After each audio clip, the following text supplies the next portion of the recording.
احتفالية كريستيانو رونالدو الممنوعة اللي احتفل فيها أمام جماهير نادي برشلونة في عام 2012 في الدوري الإسباني، وتحديدا في ملعب الكامب نو، يلتقي الملكي ريال مدريد وبرشلونة في أكبر كلاسيكو على وجه الأرض. وقبل انطلاقة المباراة كانت جماهير النادي الكتالوني تطلق صافرات الاستهجان على نجم ريال مدريد كريستيانو. وبعد انطلاقة المباراة يسجل اللاعب سامي خضير هدف التقدم للنادي الملكي. ترجع القائم الثاني، ترجع بنزيما خطيرة، وكرة الهدف الأول للريال. الملكي يفتح بوابة التسجيل، المدريد يسجل هدف يغير به الواقع ويكتب به جديد الوقائع. جول جول جول جول للريال مدريد، 1-0 للميرينجي، 1-0 للريال مدريد.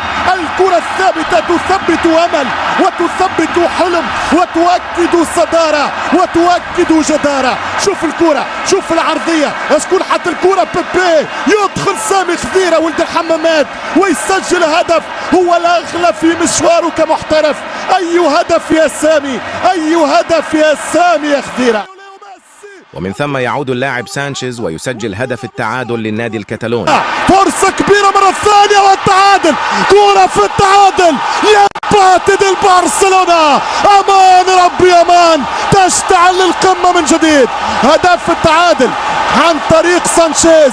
أليكسيس يا ولد يا ولد يا ولد يا ولد يا ولد على التغيير، يا ولد على التغيير. يقول هو عدالة السماء، وبيبي يقول معاندة الكلاسيكو، والراموس يقول أخشى من القادم والمستقبل.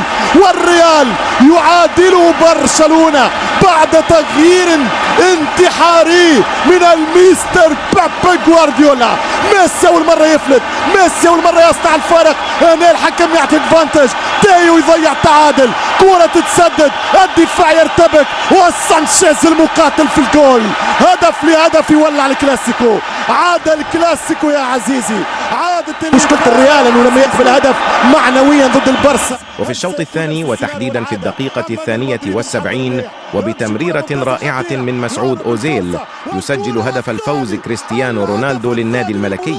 فتوجه رونالدو نحو جماهير نادي برشلونة وقام بالاحتفال بطريقة كالمة، وهذه الاحتفالية أغضبت جماهير نادي برشلونة إلى حد الجنون، فقامت برفع شكوى إلى الاتحاد الإسباني لكرة القدم، والذي بدوره رأى أن احتفالية كريستيانو رونالدو منافية لأخلاق كرة القدم، لذلك وضع قانون جديدا في لوائح الليغا والتي تمنع أي لاعب من الاحتفال بهذه الطريقة.